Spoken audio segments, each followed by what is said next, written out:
Alright United fans, you didn't quite beat Chelsea, but you were world class. You were the better team and looked like a real threat going forward. With a solid out-and-out striker up top, the game could have been won in the first half, but it's clear to see that the Erik Ten Hag rebuild is well and truly underway. United are playing with more bite and passion, and the team finally looks to be in harmony, and we think there's one man to thank in particular. Join us today as we talk about the Casemiro effect, and show you how his experience and physicality has turned United's season around. Stay until the end for some technical analysis and to see how the Brazilian will spearhead United into the top four. Fantastic header! It feels like Manchester United have been crying out for a midfielder for years. Just the mention of McFred is enough to put tears in the eyes of a United fan, but this would end soon with the £60 million signing of Casemiro from Real Madrid. He was the warrior of one of the most decorated midfield units in history. Alongside Modric and Toni Kroos, Casemiro won 18 trophies in 9 years. The Brazilian remains one of the best double pivot players in the world, and the transfer of a 5-time Champions League winner gave crazy validity to the Ten Hag revolution. It gave them credit. It showed faith in their new boss, signing a key player from the reigning European champions. United clearly still had pull, and now they also had the attention of the world of football. So how did Casemiro make the difference against Chelsea? The midfielder destroyer literally did that. He destroyed them.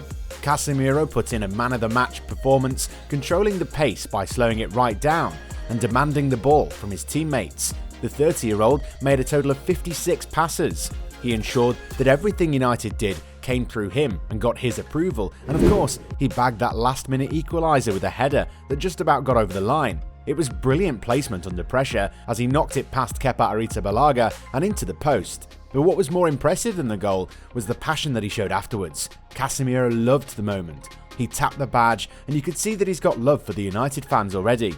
The Brazilian celebrated towards the away end and mirrored their jumps for joy. We think that it's his passion and determination that makes a real difference in games. Not only did it rescue a point against Chelsea, but we've also seen Casemiro tip the odds in United's favour in other matches too. He was mesmerising against Tottenham Hotspur. His tackle success rate was 100%, and he again controlled the middle of the park with a total of 58 passes. United have struggled to find that tempo setter in midfield, and Casemiro makes the whole stadium play to his drum. He is strong enough to push midfielders away and loud enough to command his teammates to help him do so. Casemiro was also world class against Everton. He managed to pick up an assist and was named man of the match by BBC Sport yet again. And his quality performances are becoming all too consistent. He's adapted to English football like a fish to water and looks right at home within the Premier League. So what has he brought to Manchester United? Casemiro didn't just come for a retirement paycheck. Ten Hag called him the cement between the stones and said he was what we have been looking for all summer. The first way that Casemiro has revolutionised Manchester United is through his strong presence. Scott McTominay and Fred were absent in the midfield for far too long. Casemiro stepped in and immediately showed them how to be a force in the middle of the pitch. He's constantly winning the ball back for his team. He topped La Liga for interceptions in consecutive seasons in 2019-20 and 2020-21, so he's clearly not afraid to step forward and nick the ball. Even when he misses one, he's quick to put pressure on his opponent's first touch.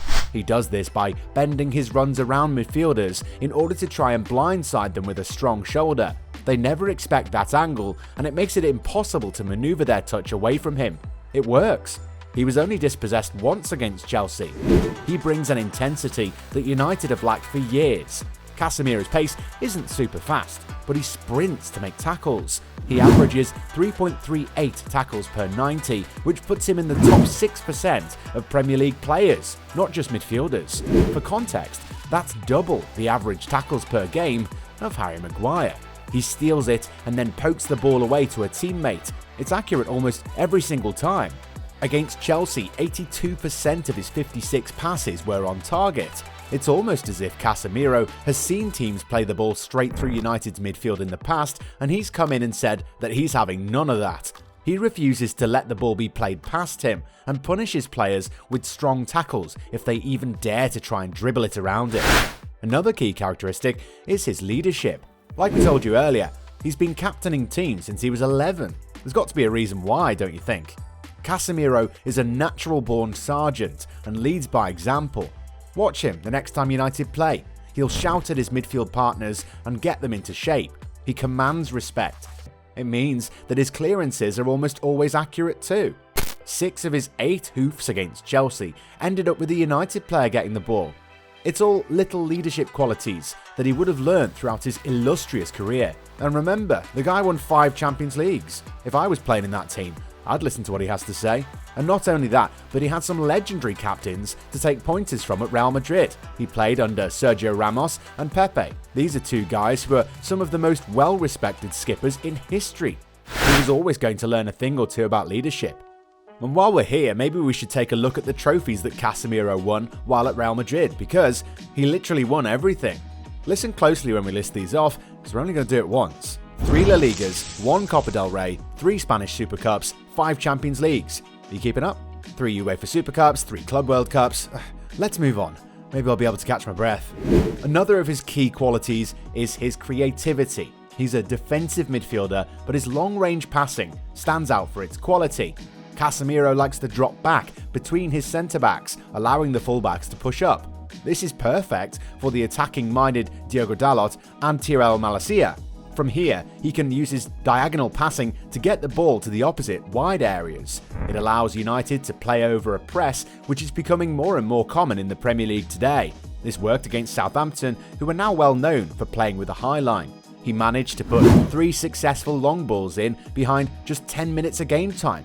He's a really strong defensive midfielder, and his creativity often goes under the radar when it comes to the technical analysis of the Brazilian. We love the way in which he takes risks to lift the ball over defenders, but he's also extremely mature in his short passing.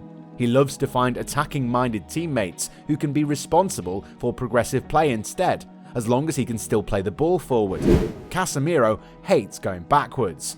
He made 6 passes into the final third against Chelsea and averages 4 per 90 overall. Even if he's a defensive mid on paper, the Brazilian does love to get forward. And that brings us to one of Casemiro's most underrated qualities, his versatility.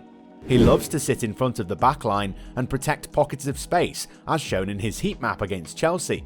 Casemiro rotates forward when United are in possession, especially down the left-hand side. It allows him to support the fullbacks in the final third, and by being on that left-hand side, he helped Luke Shaw keep Ben Chilwell quiet against Chelsea. But finally, we think that the main reason why Casemiro will catapult United into the top 4 is his aerial threat. Casemiro might not be the tallest player on the pitch, but his aerial stats are immense. He averages 4 aerial wins per game. That puts him in the top 2% of Premier League midfielders. He rises above the rest and heads the ball away, continuously recycling the play by winning knockdowns and clearances. While the league doubts if the likes of Lisandro Martinez are tall enough, and we've already had a look at that, they've at least got an aerial warrior in the form of Casemiro.